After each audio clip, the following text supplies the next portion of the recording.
Yeah, okay, all right. Thank you all for coming today. My name is Dr. Stephen Griffin from the Health Innovation Hub, and the Health Innovation Hub is a free support for healthcare professionals and companies or entrepreneurs to develop their ideas, products and services in healthcare by connecting you to those with the expertise and experience to bring that idea towards reality. Just a couple of housekeeping rules before we kick off today. This session, it will be recorded and it will be available on the Health Innovation Hub YouTube channel after the event. There's sign-in sheets going around there for those of you here in person. Please sign in. Thank you. The fire exits are marked, so just make note of your nearest one in case of emergency. And for those of you here in person, there's some Aladdin merchandise around the place there, so grab a notebook, please. We'll hold the questions for the speakers till the end. We'll have a session at the end where the two guys will be up here as a panel and you can put your questions in. Those of you online, you can put your questions into the Q&A and we'll get to them in line. Okay, so today's Multiplier event is for those of you in healthcare or studying engineering interested in learning more about additive manufacturing or 3D printing in healthcare, where it is applied, and how it can add value to patients, healthcare staff, carers. Okay, you'll hear from two groups leading the way in 3D printing in healthcare in Ireland, Dr. Kevin O'Sullivan from the Rapid Innovation Unit in Limerick and Dr. Chris Soraghan from the Digital Innovation Lab in St. James's Hospital. And these two groups have positively impacted clinical care, patient outcomes and patient quality of life in very meaningful ways with the work they do. Today, they'll talk about their work, and I hope you will find it as interesting and as inspiring as I do. Before I hand you over to Kevin and Chris, I just want to tell you about Aladdin itself.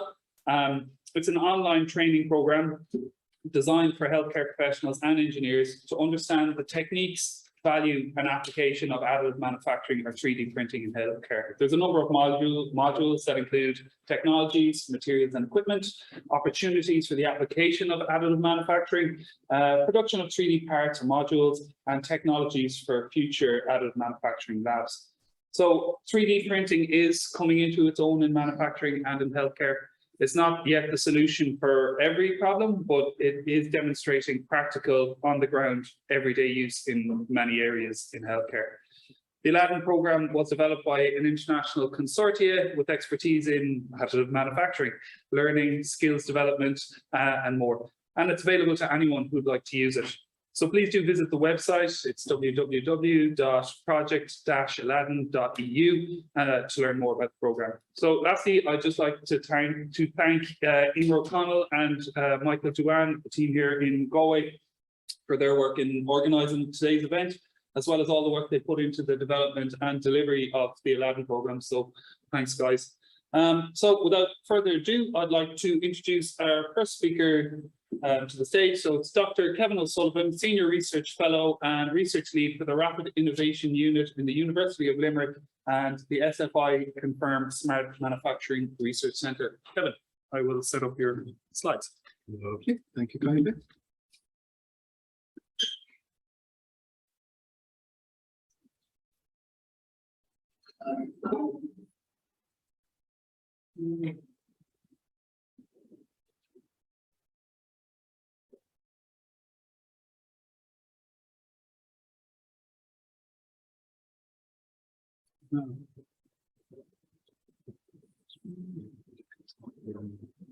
Let's see. This. Okay. Ready to work them up? Okay, cool. Thanks, Kevin. I think hopefully everyone can see it. Emer's looking after that at the back. So I suppose thanks to Steve and to Health Innovation Hub for inviting me up today. So I'm going to talk to you, I suppose, more about the application side. So I'll give you a very brief background to our work. So I suppose our entire mission at the Rapid Innovation Unit, we're advancing 3D printing at the point of care. And I think that's a lot of what you'll see through today. So a very lofty mission and research objectives. Our group, we've a nice little group going now under Professor Leonard O'Sullivan. I'm kind of the manager day-to-day of the unit, and we have Dr. Aidan O'Sullivan, who's the technical lead. We have 2 research fellows who are nurses, and that has brought a huge amount of the team having that clinical input into it. And at the moment, we have 5 PhD students working on various elements of, I suppose, exploring biocompatibility in 3D printing, material strength, designs, and I suppose the tools we need to go forward, as well as the material science element as well. So these are pictures we actually, for the last 18 months, we've been physically based in St. John's Hospital in Limerick. And we've just this week moved to a new dedicated lab in the Confirm Centre in Grudy, outside the University of Limerick, because we're servicing the 6 hospitals in the group. So we have University Hospital Limerick, St. John's, Croom Orthopaedic, Nina and Ennis General Hospitals, and the Maternity Hospital. So it gives a good, I suppose, breadth over a lot of different disciplines and a lot of different areas of medicine. So, as I said, I'm going to take you through some of the examples of the, I suppose, projects and devices that we've developed over the last number of years, and give you the kind of background, really to show you the impact of what 3D printing can do. I think Steve made a very good point in his introduction. 3D printing is not going to replace injection molding anytime soon for mass, production of ventilator parts or anything like that, despite all the COVID hubbub. There's a huge opportunity in patients that are left behind. So the very niche categories, so patients with very rare diseases, very complicated diseases, difficult socioeconomic backgrounds. And I suppose a phrase you're going to hear me use a lot is the one size fits none analogy, because everything is small, medium, large. If you're talking about catheters, they're all French sizes from 2 to 24 or whatever. They're all based around the usual kind of 50th percentile to 95th percentile. 3D printing at the moment has a huge opportunity to deal with the 5% on either end of the tail of that. And I think that's where at the moment, the real benefit of 3D printing is, and hopefully where it'll go in the future, start moving towards the centre. So to give a background, this image here up in the top there, this was a patient, 15-year-old with advanced cystic fibrosis, who had a feeding tube in for 5 years and developed a leak about 40 millimeters from the skin surface. So the child was completely dependent on the feeding tube for medication and for feeding. It was nil by mouth. Nobody would touch him to put him under anesthetic to replace the tube. So this had been maintained for a couple of weeks with nurses taping it and trying to manage the leak in his tube. But that wasn't working. If anyone's tried to tape around a leaking water tube, it just doesn't work. And the problem was, as that was continuing to leak, it was starting to break down the outside of the tube, which was, the ultimate problem here was it was going to break and the child would have no feeding mechanism. So we broke it down to, instead of looking at it as a medical problem, this child has a broken feeding line, it was a hose with a hole in it. So the solution was something vaguely along the lines of the old hose lock connector for joining 2 hoses together. So the top one there, it's a screw cap that went down over it with a 2 rubber O-rings inside. So when you tighten the cap, it squeezed the O-rings on both sides of the break in the tube. So this was done, we saw him at 4 o'clock on a Tuesday evening, and 10:30 the following morning, we had this on the feeding tube with no leaks. It's printed in biocompatible material on the conic system. And this child, this was 6 years ago since May 3rd, and it's still on that child's feeding tube. And hopefully with Trikafta and all the rest of it, he'll actually be getting the tube taken out permanently soon. But again, that's a great outcome. It's fabulous to see it lasting, but that's a huge impact on that patient's quality of life and the carers around him worrying that this is going to go. Now, commercially, when they rang up to ask for a fixing kit for the feeding tube from the manufacturer, they said they don't have one, just replace it. Because in 99.9% of cases, you can just go down and have the feeding tube replaced. The consultant told us that, oh, this never happens. We only, very, very rare problem. He walked out of the room, and when he came back, or when he walked out of the room, and the nurse said, we see a couple of these every year. And that was borne out that we got a call. So the second one here, B, was a call from Crumlin for a child that had a CRE infection and couldn't go into theatre till last thing on a Friday evening, but her surgeon didn't work on Fridays in that hospital. So she was facing a couple of weeks delay. Again, this one, you can see the first picture up there on the right-hand panel, the fracture was 4 millimeters away from the retaining hub. So we actually designed a brand new hub to give us more space to work with, and then a new modified seal to go over it that had a strain relief to stop it from breaking. Again, a couple of months went on, and we had another 2 patients down here. You can see the design evolving. So the patient C here on the bottom had very complex clinical history, would need a huge cardiac workup and have to go all the way from Limerick to Crumlin to have the operation, have it replaced. And again, this was put on in overnight and was with him until he passed away a number of months later. And then the last picture there, D, was a modification again of the design where it had to become a clamshell. So this was, I suppose, the first time we had built a data-driven model that you could just type in whatever size the tube was and everything else was automated in SolidWorks, and it just spat out the file at the end.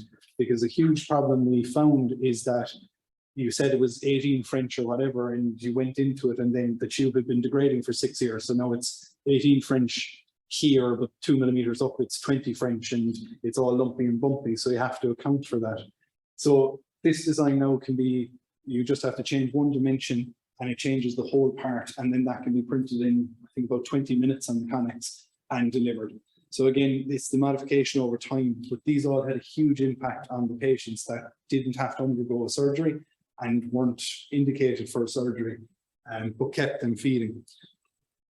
So that was kind of, that initial PEG project spawned really a lot of our work. This one was a gentleman who had a congenital deformity from birth. So he was missing the left arm at the elbow from birth. And he went in for, I think, a diabetic ulcer and had ended up having a total below the knee amputation. So he woke up at 80 years of age with no left arm and no right leg. So was looking at essentially being bedbound because he couldn't use regular crutches because he couldn't hold on to them. And even if he got a wheelchair, he'd need either a one-handed wheelchair or an electric wheelchair, which wasn't immediately available or was going to be prohibitively expensive. So what the kind of best option the physios have come up with was to use the American style crutch with putting the weight under the armpit, but he couldn't control any movement with that, so it wasn't of any use. So we took a 3D scan of the residual limb, used that to make a negative cup, and then built kind of 2 axes of pivots into it that we could adjust it to the patient and then drill 2 holes in the crutch and screwed it together. So we turned this around in maybe 2 or 3 days, brought it out to Nina Hospital and gave it to the patient. Obviously very, very despondent 2 days after waking up and finding he had no leg. To be honest, we left the hospital thinking he'd never use it. It was going straight in the bin. And then we got an email one Monday morning, about 4 or 5 months ago, from his daughter to say that he'd had a bit of a setback with COVID, but he was up and running literally on his new prosthetic leg, and he was after wearing the cup out. Could we make a new one for him? So this is the gentleman here with his prosthetic. And yeah, as I said, he had a bit of a setback and was in hospital for a couple of weeks with COVID. But when he got back up and going, he needed it. So we printed it out, brought it down to Tralee and changed it in a car park in a garden centre mid-COVID, standing off across the car. But the total cost of that, it's an FDM printed part. It's, you know, a couple of quid. But there's there's very little commercial justification for a product for a man with 1 arm and 1 leg on the opposite side. So again, this is a very niche case, but something that made a huge, huge difference to this patient's quality of life. I'll touch on this one very quickly because there's a better example later on, but this was again, typical kind of situation, a patient with advanced motor neuron disease who was on the stroke ward in UHL, who had very, very little movement left, particularly in her hands, so couldn't use the call bell. And you can see there, so this is the call bell that was on the ward. You need to push your thumb down into the button to activate it, which she couldn't do. So she had no method of calling for anybody. So the best solution they came up with was to leave the bedroom door or the room door open, and she would shout up the corridor at the nursing station, which isn't ideal from a patient dignity side of view, from just in general, if there's nobody within earshot at the time where there's an alarm going off, it's not really much good. So what we did in this case was take the call bell, take the cover off it. We didn't touch any of the electronics inside, but just modified and printed a clamshell with a little spring in it so that it was this large surface area that required very little movement to actuate the micro switch. So this was one you can see there on the left, her using, she was able to just, I suppose, rest her hand on it and only needed very light force to trigger it, and worked quite well. Worked quite well mechanically, but then we ran into a separate problem that because she was on a inflatable mattress, she would move every 30 minutes or whatever the setting was. So unfortunately, this one didn't work in that exact case. It worked mechanically, but didn't work practically on the ground. So the alternative solution was they bought her family got a Alexa and plugged it into the room and connected to her phone. So when she needed help, she just asked Alexa to ring the nurse's station. So sometimes, you know, we can have great 3D printed solutions, but sometimes maybe there's an off-the-shelf solution that works. This little one as well. So this is a really, really nice little one. This is a 6-month-old child with a really, really complex clinical condition, kind of global developmental delay, and no, you know, kind of single diagnosis as to what's wrong, but had a feeding tube put in and had this low profile Mikey button put in, and around the stoma tract started to develop this granulation tissue. So for those of you that don't know, this is essentially if you get your ear pierced and you have nothing in it, it closes over. So that's the granulation tissue. That it's a very soft, friable tissue that grows really quickly to try and close any hole, I suppose. It bleeds very easily, it can get infected very easily. And occasionally in cases like this, where you have a stoma, it can start to grow out of the wound rather than across the wound. And that's what was happening here. You can see the kind of the little flap there at the top where it's coming out. This child was very sick anyway, so any additional infection is something you don't want. So they had tried to manage it with corticosteroids and with topical antibiotics to no avail.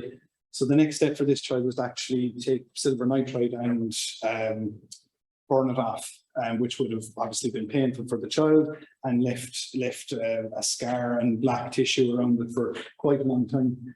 So what we came up with was the bottom of the Mikey button is very square, very hard, and obviously being a toddler rolling around, so it was aggravating that tissue. What we did was make a little split washer. So it was just a curved, very slightly curved washer with a hinge that we could slip in underneath it and close around the stem of it. And it served in two capacities. So the first one was to stop the kind of the rocking movement of the device, which was aggravating the tissue. And the second was to put pressure down on the tissue, which helps it heal over. So instead of growing outwards, it kind of the tissue matures and it stops the proliferation out. So his mum put it on during the day only for 7 days. And the bottom right there, you can see there's a complete cessation of the granulation tissue, completely healed over and dried up. So that child didn't have to be, you know, undergo a painful procedure. The total cost was less than 50 cents, I think, and was printed in, I think it's only 6 or 7 minutes on mechanics. So now there's a couple of those sitting in a little plastic bag in the pediatric ward nurses station in case this happens again, because it's a lot easier solution to try this first. But back to the point, there's no commercial viability to make this device and ship it and store it and have sell-by dates and use-by dates on it, whereas it could be printed at the point of care in a couple of minutes. This one is a slightly different one. So this was a 25-year-old who was the victim of a hit and run and had an acquired brain injury. And the best way to describe it is he essentially forgot he had a left-hand side. So during the day, he would fall forward and to the left as he was sitting. It was I suppose, a very difficult, very challenging case. His condition was changing on a day-to-day basis. So initially, what we were asked for was, from the OTs, was to make something that would sit under the chin, that if he went forward, he'd kind of feel it against the chin and he'd come back from it. So that's what you have on the left-hand side there. We built this articulating arm that connected to the headrest and had a lovely soft foam pad on it. And unfortunately, it went the opposite direction in that he got to the pad and then had a lovely nap sitting against the lovely soft foam cushion. So back to the drawing board, again, no harm done. It was a very, very cheap FDM printed part with a laser cut acrylic part strapped to it. So what they came up with an OT was if he got tactile feedback. If someone tapped him on the head, he would sit back. And that's what they wanted, was to try and encourage him to himself move back in the chair. But you're not going to have a healthcare assistant sitting there all day to tap someone on the head when they go forward. So what eventually came up was to have this articulating set of arms over the top that the OTs could move on a day-to-day basis as was needed, that had little rubber cups on the end. So if he did go forward, he did get a tap on the head and he'd come back. The reason we had to make this was because it was that weird time in between the patient's accident and getting space in Dunleary at the National Rehab Centre. And there was no funding available to buy any specialty equipment in between that. So there are kind of versions of this available, but they weren't available to him until he got to Dunleary. However, you know, a lot of recovery and or damage can be done in that transition period before you get up there. So this was something you could have bought off the shelf, but because of our HSE system, you couldn't get at that particular time. So it stood in for it. It was also probably more, you know, user friendly, and it avoided what the kind of the backup measure was in the local hospital, which was to restrain his head, which brings in a whole different set of issues and concerns and having to get ethical approval and all the rest of it.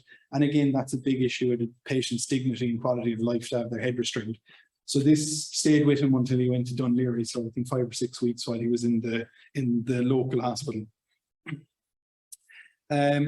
This one then is slightly different. So this was less about patient quality of life, more about patient safety and operator quality of life.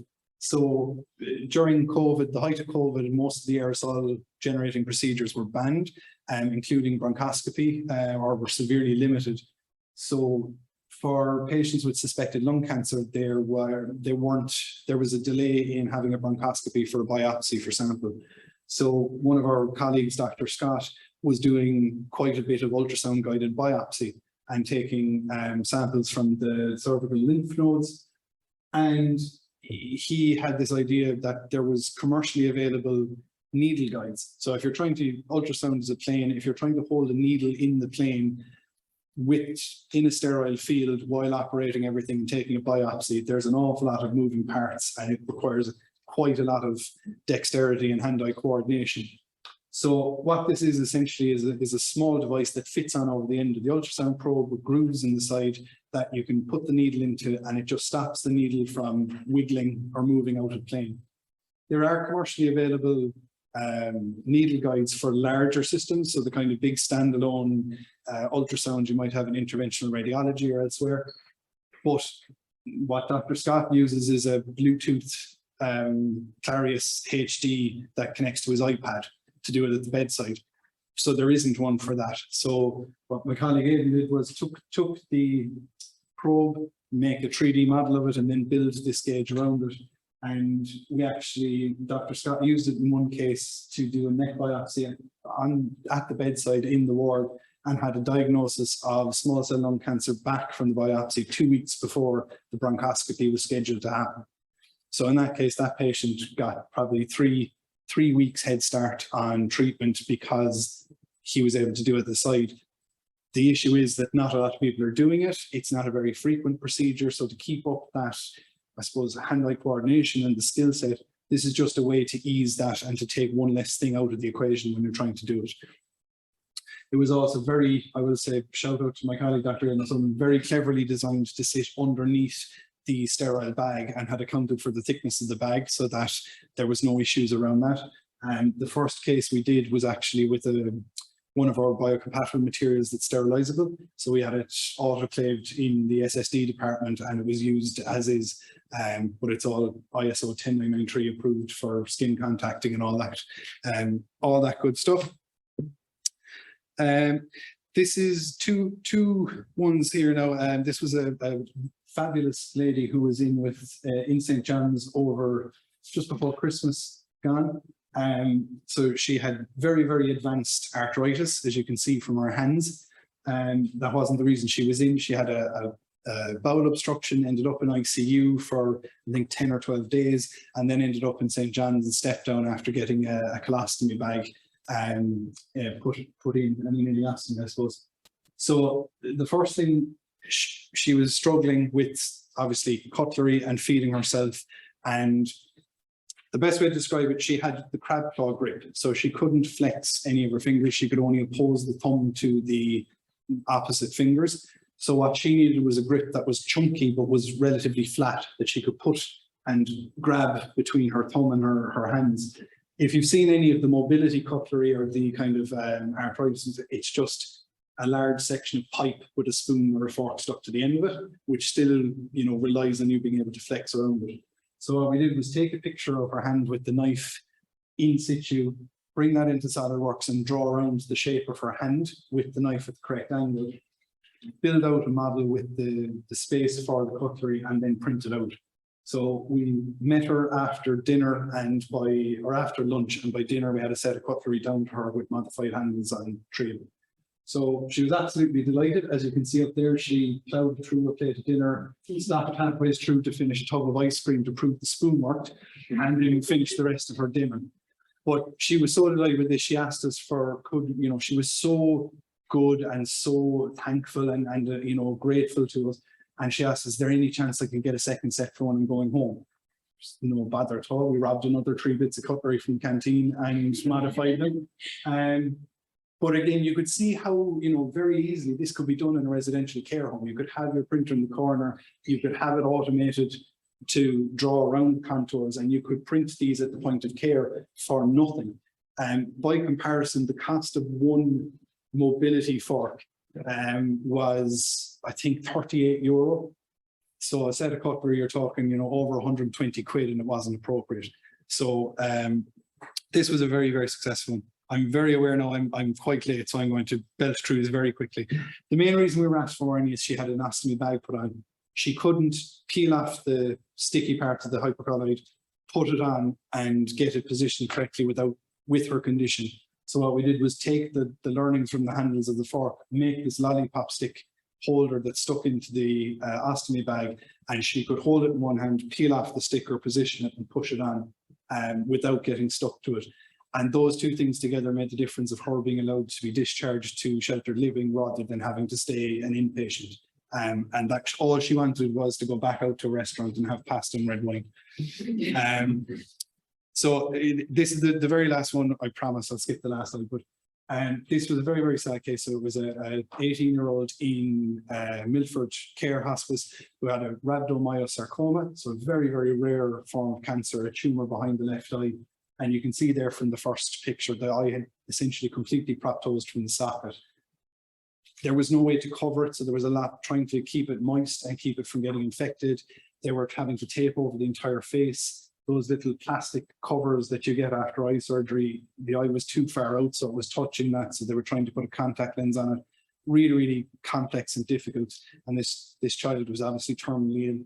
His mom was trying to manage this 10 times a day and take it on and off and put in drops. And also the patient, from a psychological side, all he saw was the eye and the eye and the dressing. And he'd stopped talking to anyone except the mother, essentially, and wasn't saying goodbye or anything like that. So we were asked to come in by his consultant, and again, we took a 3D scan of the face, used that to build a digital model. So an eye cover that would cover it, that we could check digitally, had enough clearance. So we didn't have to go near the patient from when we scanned him until we delivered the final device. And then on the right there, you can see we printed it out. He wanted it in black because he'd become quite light sensitive because the eye was constantly open.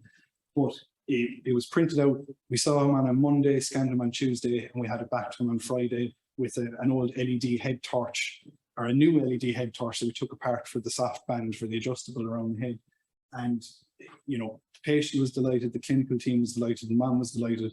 And unfortunately, this patient passed away about 3 weeks later, but it did improve his quality of life for those 3 weeks. And he did say goodbye to people and wasn't as conscious of the eye. So that, you can't quantify that in hard figures or anything like that, but it's a huge impact on that patient's life. And his mother very graciously gave us permission to publish it afterwards. So that was published in BMC Palliative and Supportive Care afterwards, and his mother was fantastic for letting us do it, because in her own words, if it could help another parent with a child with it, she'd be delighted. So I'm going to skip that one because I'll be thrown off stage. So yeah, just our contact there is for real. We have some of the case studies up online in more detail, and our youngsters keep the social media updated, and a TikTok as well, I believe, whatever that is.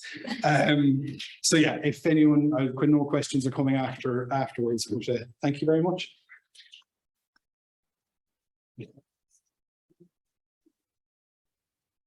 Thank you very much, Kevin. That was great. Now we'll set up for Chris.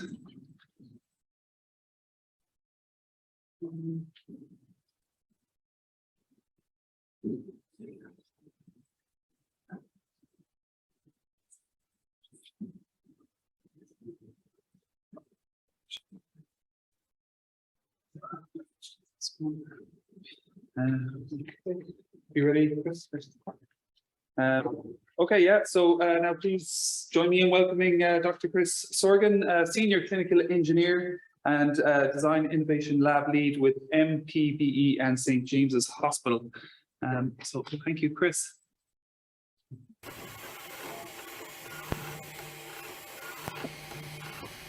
Okay, everyone, so how do we follow that? So I suppose I'm going to take you on a slightly different view of this. So I'm a clinical engineer based in St. James's Hospital in Dublin, and we've been doing 3D printing in the hospital as a department for a good few years. So I'm going to take you through some of that journey, and it's kind of pitched at an audience who work in a hospital and might be interested in getting involved, but don't know what's the cost or the need to do, or what's the setup like. And also take you through the Design Innovation Lab team in James's and first thing, the noise in the background, you can hear that's the they're working in the lab, and once that goes for a while, you get it there. It's almost, I remember starting in the hospital years ago, hearing the sirens all the time. I don't hear them anymore.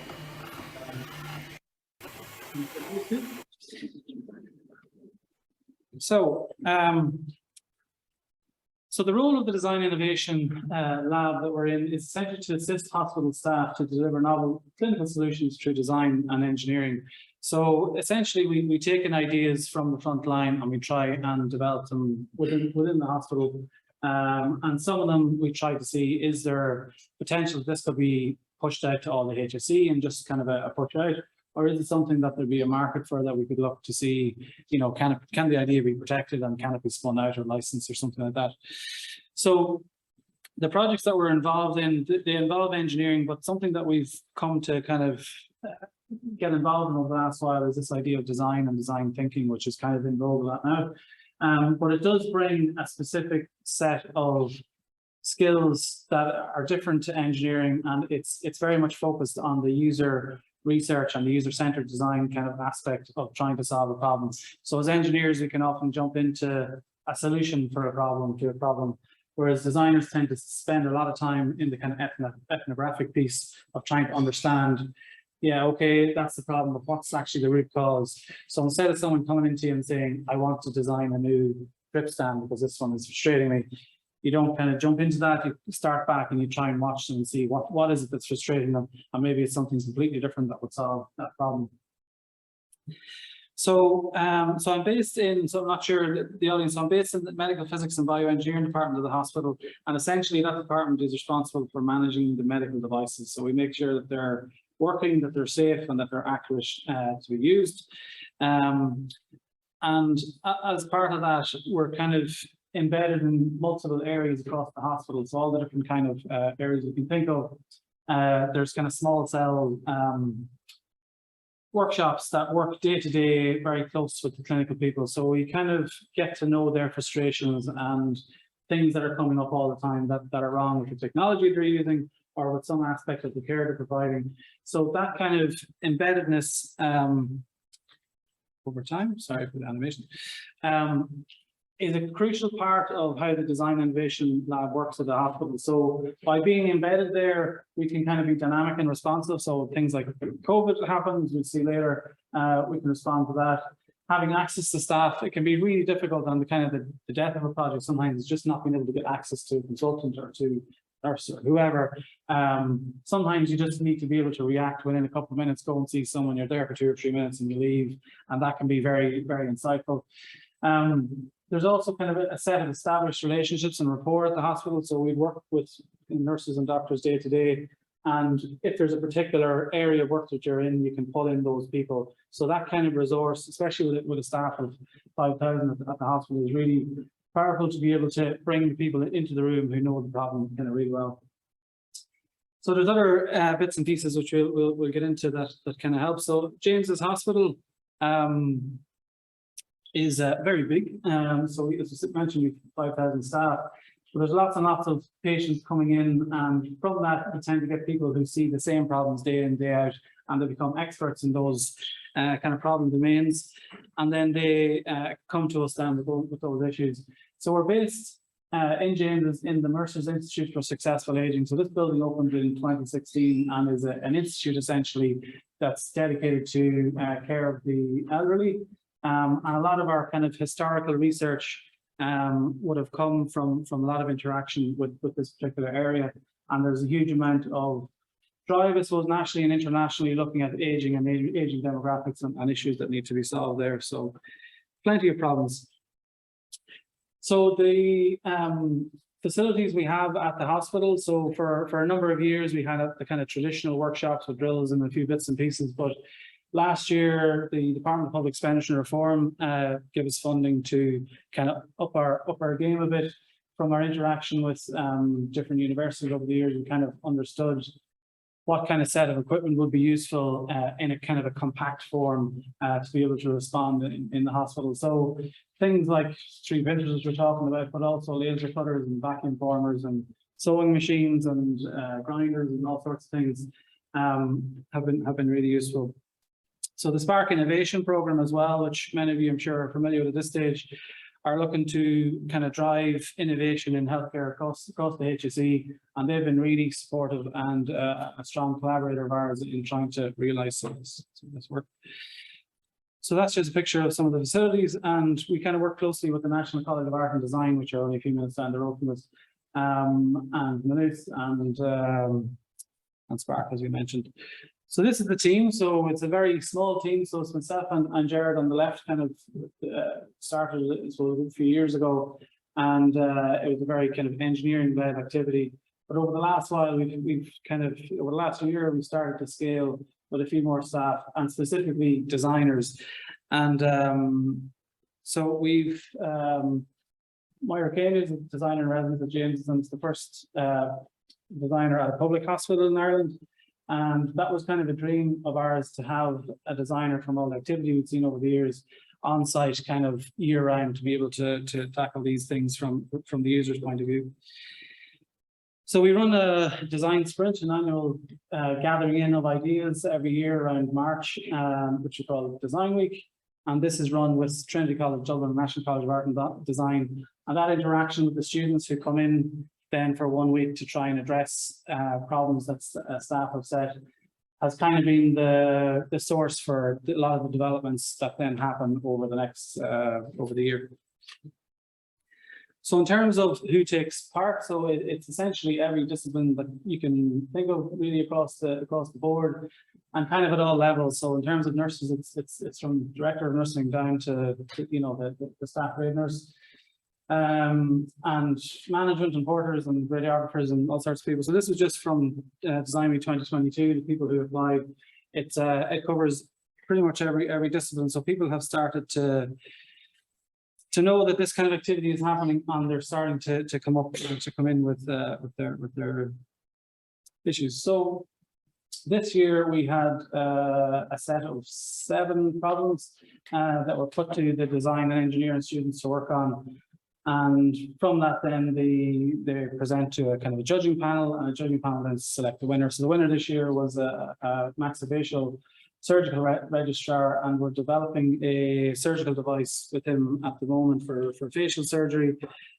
So that's just to give you a sense of the projects that go on. So with a lot of these things, because we're looking at the potential IP that might be possible from them and how it could be spread further. We can't really show a lot of the designs until we have that kind of straightened out. So it's a work in progress. And we mentioned that already. So that's just kind of a long introduction to who we are and what we're trying to do.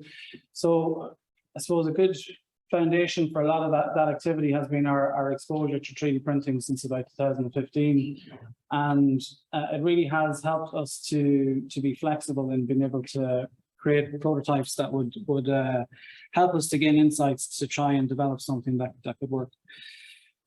So I had hoped that the previous speaker mightn't have gone through this, and just to give you a sense, so this is essentially the anatomy of a 3D printer. So you have a spool of plastic at the top here, which is just a hard plastic that goes through a kind of a geared motor and gets fed into this, just something that's really hot called the hot end. That just melts the plastic into a liquid, and when it sets on this print bed, it cools down and it hardens, and it just adds layer onto layer onto layer onto layer. So this is specifically FDM printing. So there's resin printing and lots of other types, but this is probably the type that you would see, I'd say, in a hospital if you were getting one kind of as something to try. And just to give you a sense that the material that it uses is not very expensive at all. As was mentioned, these things can be made very cheap. And the second part then, as well as the hardware, is the software. So this is the software where you put the model that you want to print into the software, and you tell the printer what kind of settings you want, how hot it's supposed to be, how fast it's supposed to print, how much you want the fans to blow when it's cooling it down, that kind of thing. So they're the bits that the technical people would set up to get the whole thing kind of going. So from 2015, this was the first printer that we had in the hospital, which was an Ultimaker, and this was brought in under an Enterprise Ireland project then. For a spin-out that's happened since called Head Diagnostics. So this eye tremor device, which measures essentially the micro tremor of your eye, which can be an indication of brainstem health and function. Essentially, when Doug was here, he was looking to create a few of these handheld device prototypes, and when he looked to outsource to get them made, you know, it was a couple of €100. So it made total sense to buy this machine, which was like 2,500 or 3,000. Which on the scheme of things pays back itself very quickly, you know. So the first thing I suppose to do if you are getting into this is to kind of explore what kind of fun things. So instead of trying to draw something that you would then print out, is just download stuff off the web and try it out and make sure the 3D printer is working the way you want it to work. So we printed a load of minions here for a science week project, which was a bit of fun, and we tried to give them away to the kids. And this was the first print that I kind of had drawn. So this is back in 2015 when I hadn't clue what I was doing. But essentially what I wanted to do was make this little mount for a blood pressure device that we test. So it's a device that we service, and we wanted to be able to see the screen. So it's just something that puts it at a tilt. So this is something that engineer would love to have, just to make these little bits and pieces of folders and things that make the job a bit easier. Well, you notice in this print, again, because the first time you use these things, you don't know what to do, and it was printing in mid-air, so I forgot to design it that it would have, or change the setting that it would have a kind of an internal structure. But I was really surprised when it was printing in mid-air, and that's how I kind of caught it. So next thing again, this is kind of more the engineers or maybe the students in the room, be interested in the technical side, is just being able to build your own little bespoke kind of housings can be useful. And can start to make your very messy electronics looks very, very clean, very quick. And then from there you can start to look at, you know, little batches of things. So these are the little kind of covers of the devices.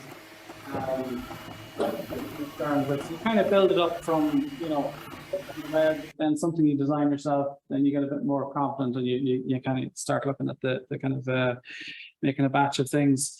There's some projects as well then that are really useful for students coming in. So we have students coming in every now and again. So to give them a bit of activity that shows them what's going on, there's projects online that they can just work with and print out and try and assemble. So this kind of prosthetic is one that's available on the web for kind of third world applications where people in third world countries can print these things out and assemble them. So it's just to give students that kind of experience. So this is the activity then from Science Week as well, where, you know, and again, the 3D printer is kind of helps to bring people in because it's something that they can identify with. And I think I remember one of the guys come over and said, can you print out Manchester United tickets for me? So I'd asked them, what would you like to print? You know, so anyway, that was an answer. So in this particular activity, so we've different disciplines around the hospital that set up stations, and we just set up the station, and it's just a nice device from a clinical engineering point of view that you can communicate to students and kids who are thinking of maybe going to college in the future, what it's like to work in a hospital. So one of the things as well, when you start into this, you're just going to have to expect it's going to break. You know, it's not always going to work. So you're going to come into plates kind of going all over the place.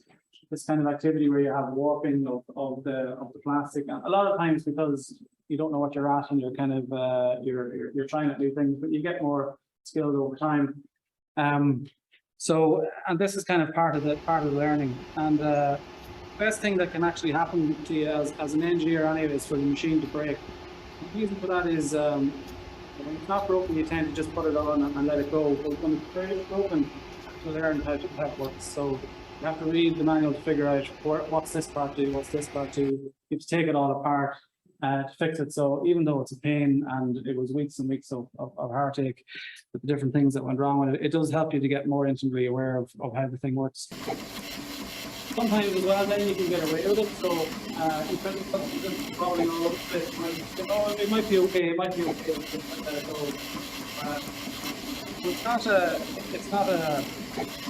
science, I suppose. You know, sometimes you just live an art and play.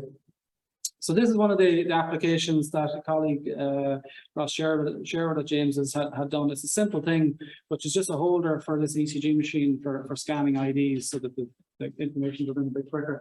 So it's just plastic mixed with kind of metal pieces that's mounted onto the side of the machine, and you know, again, prints out very quickly. And it's very straightforward, but it can make a difference to a nurse on the ward who's using it and gets really frustrated about having to pull this thing out of the drawer all the time. So it just anything that saves time and frustration is good.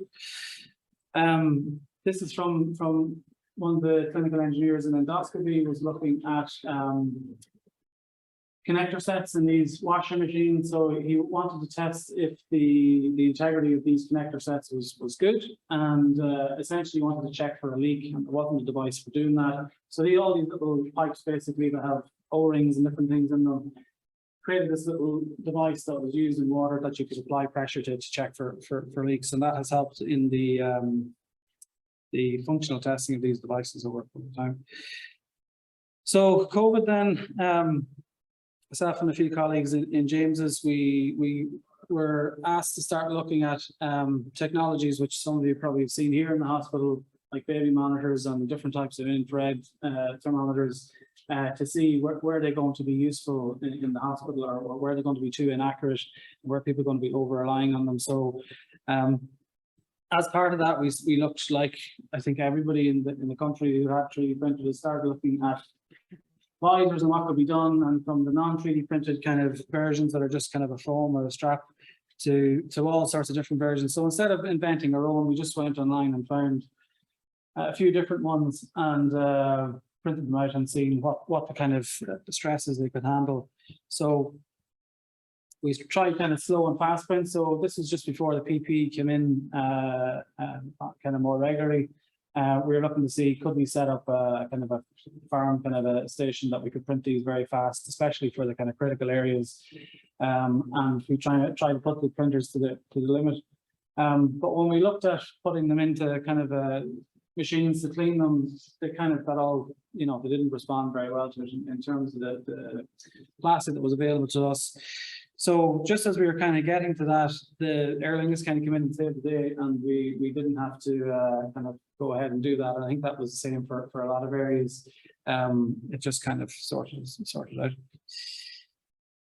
These are just a few other little kind of gadgets and things that we tried to see would it be useful. Again, when this was in the first phase, in the first few months of COVID, we looked at these kind of ID badge holders that maybe every staff could wear that they could then use so nobody was touching door handles and things like that.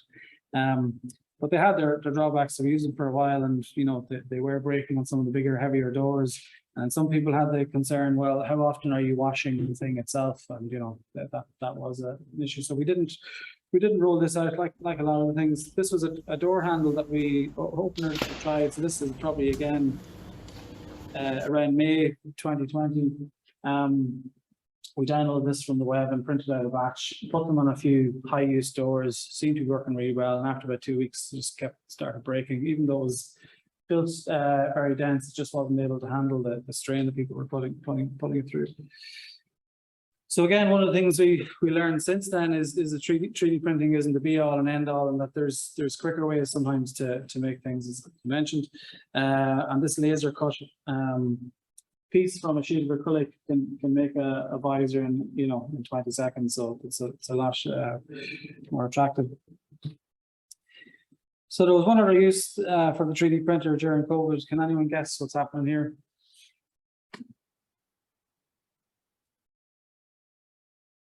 Mess. It looks like it's fallen over, but it's delivered. Why do you think it's there? Huh? Testing, yeah. So we were testing this camera. This is an infrared camera. So this is one of the devices we were looking at to see how it responds to changes in temperature. Now, this wasn't an absolute ideal source, but it was something we were trying. And again, you couldn't get a black body, which is basically a calibrated device that gives you a set temperature for love and money during the first few months of COVID. So you kind of had to make do what you got. So we're looking at this thermal camera to see could be placed at entrances to the hospital, and we wrote a report on this and a lot of other devices and put them online to show that there were issues with them, that they're very prone to air currents and stuff like that if they're near radiators, or if someone comes in after a run, or they're wearing a hat, or they're sweating, or they're wearing a lot to make. There's loads of issues. So the recommendation internationally, or from one of the standards we wrote, or that we read, was that you bring someone into an anteroom and you stay there for 20 minutes and then you take the measurement, which kind of sealed it for us. So anyway, so that was one of the uses. So the last kind of use case, and again, this is from a colleague, Ross Sherwood in James. He was looking at the use of facial prosthetics.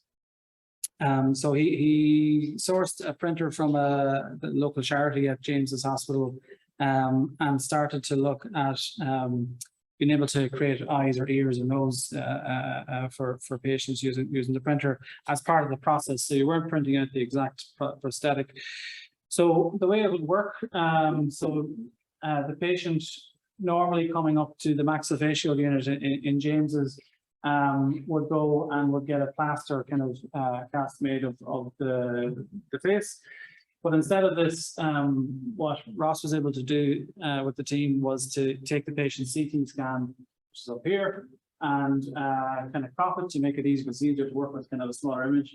And then to use kind of this tool in imaging software called mirroring, where you can mirror the unaffected side to the affected side. So essentially you can bring back the symmetry, and from that use a subtraction to create the bit essentially that's missing to the prosthetic that you want to make. So through a series of steps that involved silicone molding and then creating a wax model and then paring that down with the patient in place, they then create a cast on that wax model that they can then use with the patient. So what it essentially ended up doing is avoiding the patient needing to come up to the hospital about 5 or 6 times. So it reduces that activity, so that the patient has a better experience, and it's more accurate as well. So that was a bit of research that they published.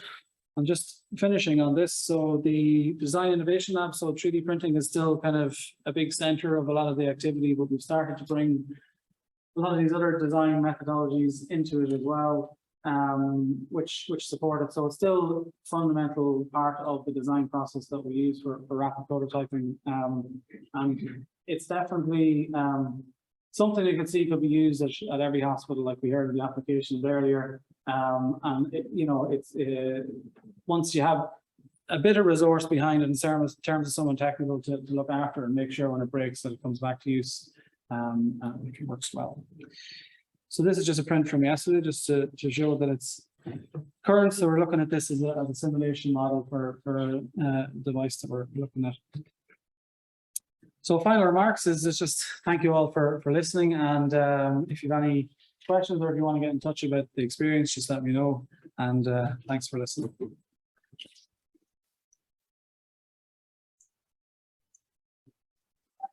Well, Mike, Kevin, and Chris, just any questions from the floor? Fire ahead now, if you just want to raise your hand, yeah. Hi, thank you very much for both talks, really interesting. I just wondering, just with using devices like a lot of them would be kind of maybe class 1 devices, how does the regulatory work? Something they would spell on. It's fine. First question. So there's a sweepstake of how long it would take for someone to ask about regulatory. So the honest answer is the moment all our work is a research project. So I suppose our research project is to find interesting use cases of where 3D printing can be applied under care. The problem is that the regulations are probably 10, 15 years behind where the technology is, and the technology is advancing at a rate of knots. So even by the time they catch up to where we are today, they're going to be miles behind. They still, even the standards that have come out recently on the use of automated draft standards, it's just they're treating it as a tool. So it's still batch, made 200 parts and validated and all this. So at the moment we do it all under our research. It's a very, very grey area. There's no answer. I'm sure if someone from the HPRA was sitting here, they'd say, no, absolutely not. They should all be CE marked before they're used. The consultant, we don't do anything unless the consultant has requested it and we've consented the patient and we have a consent form approved by the hospital. And it's also then, something that's probably missing a lot is a bit of common sense and a bit of compassion. We don't do anything basic. We don't do anything that if it fails is going to be life threatening.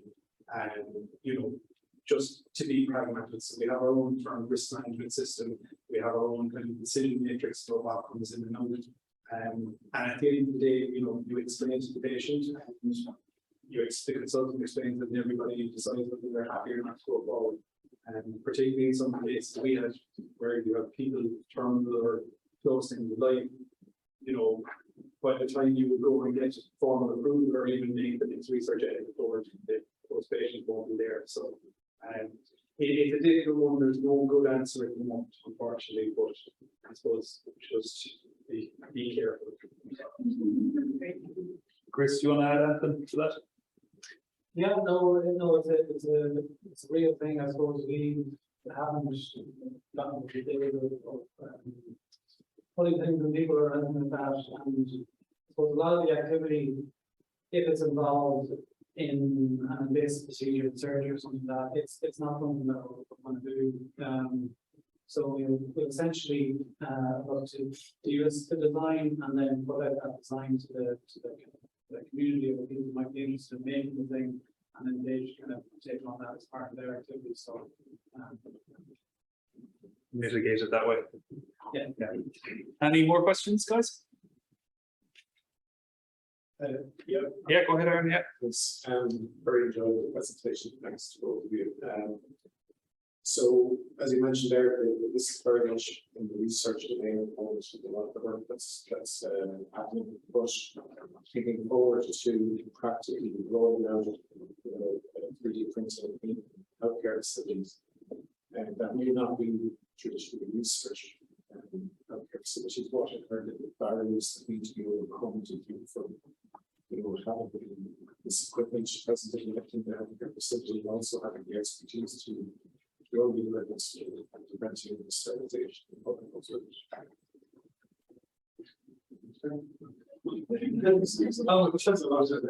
I mean, yeah, I think in terms of hospitals, there's nothing stopping essentially the kind of engineering department in the hospital taking on there's loads of things you can do that are very useful. It doesn't involve putting something on automation, you know. So I'd say everyone can get started that way, you know. So that'll be the start. In terms of resource management, I think it makes sense to have an technical department who would maintain it like they maintain other equipment in the hospital. So that wouldn't be an issue. And you know, the devices now are very low cost. You know, there's some models that kind of start at a couple $100. You know, it's the kind of higher end of the hobby is €2 or $3 grand. So it's not big money, and you know, people immediately start to make things that will make the fabric of the place better at the start. Learn the device that way, and then bring in the kind of more patient focused stuff. Yeah, it's, I mean, we actually, the cheapest printer in our lab is currently on sale for £179 US. Exactly. So like if you go on Amazon right now and buy a marzipan resin printer for less than £200, you can buy an Ender 3 FDM printer for about 250 weeks upgrade.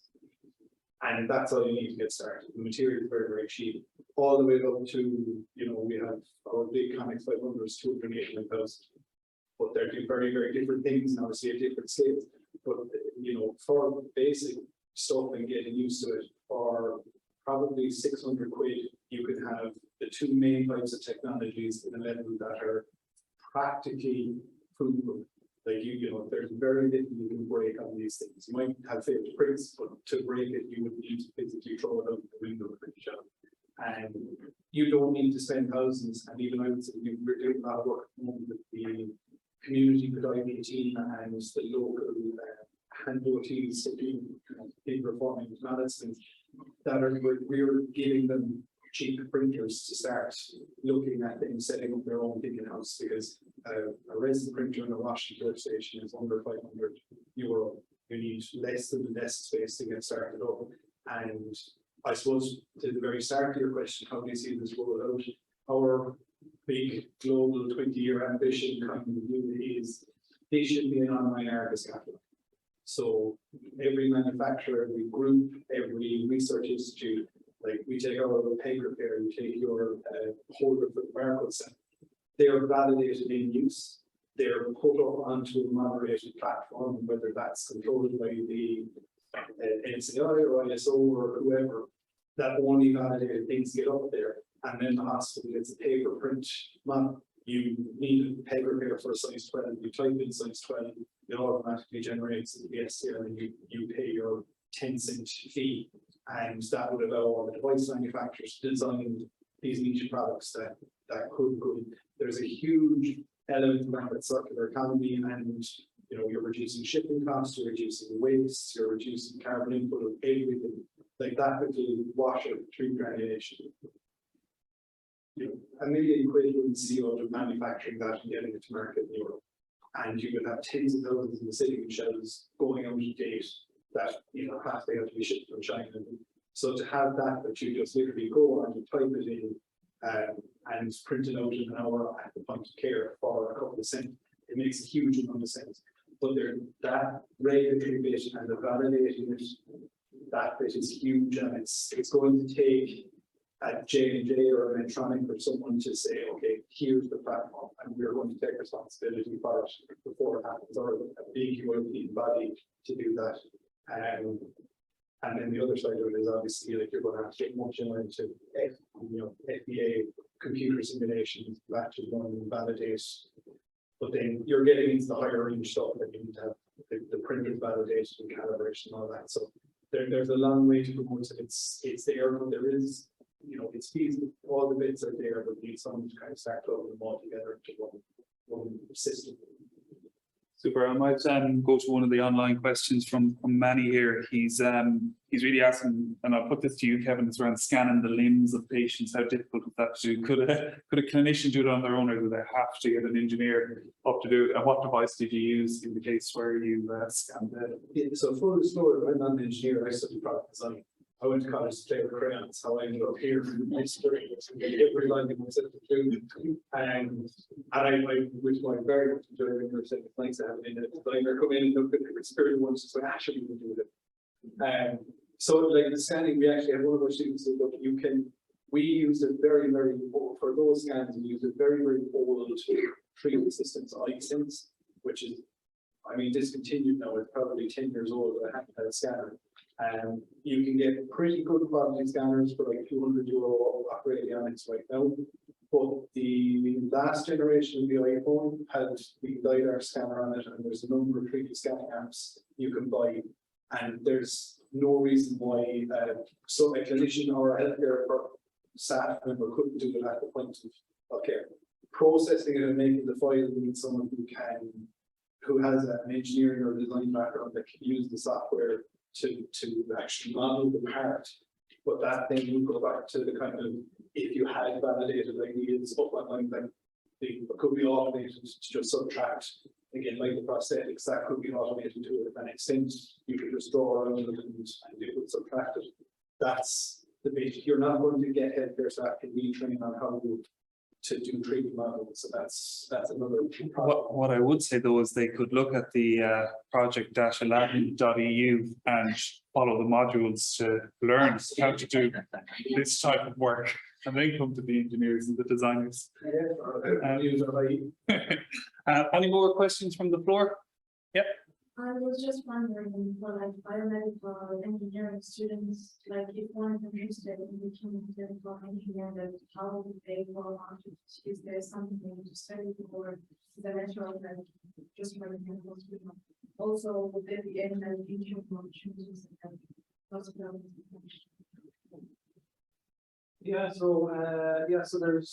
So we tend to have students in every year at different levels, undergraduate and postgraduate. They do research projects, or they might come in just for a sprint for a couple of weeks.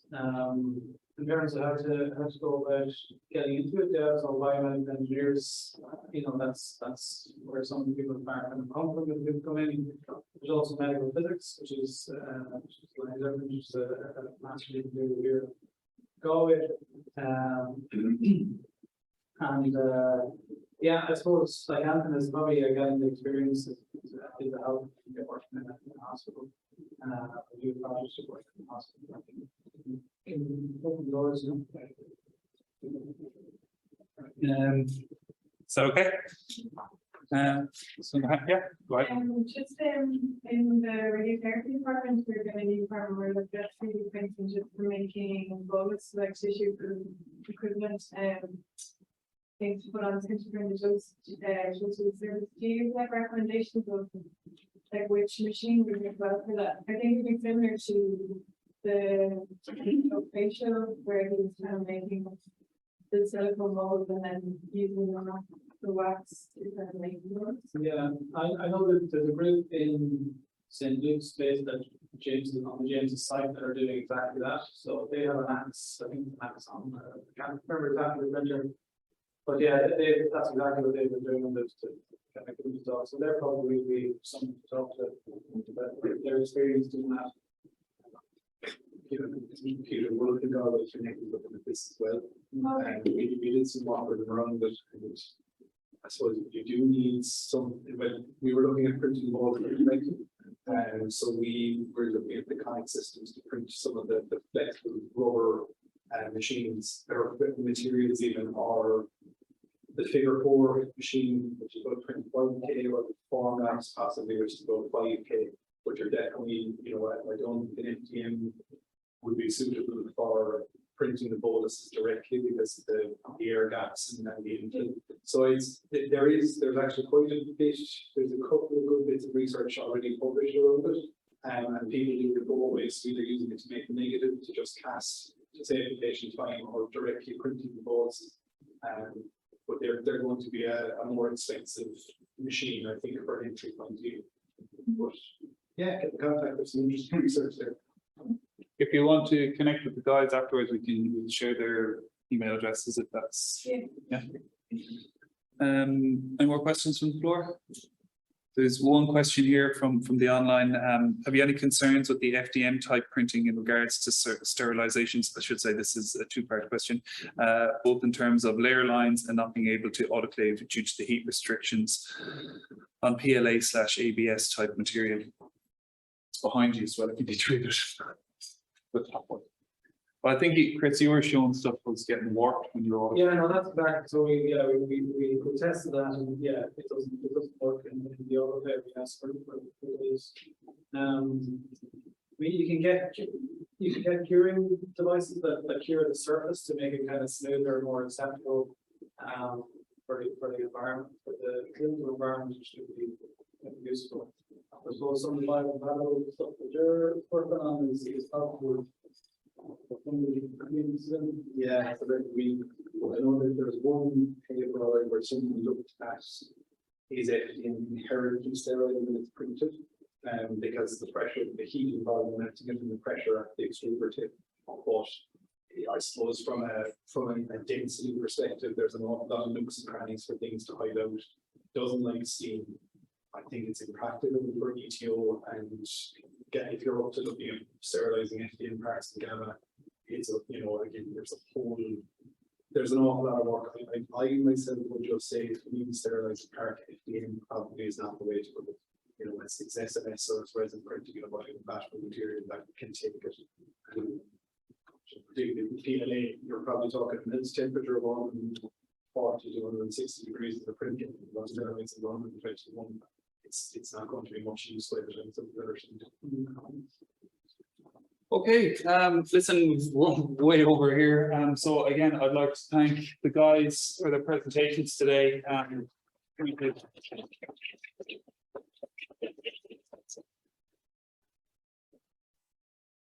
thank you all for joining both online and in person. And yeah, hopefully we'll see you at the next event.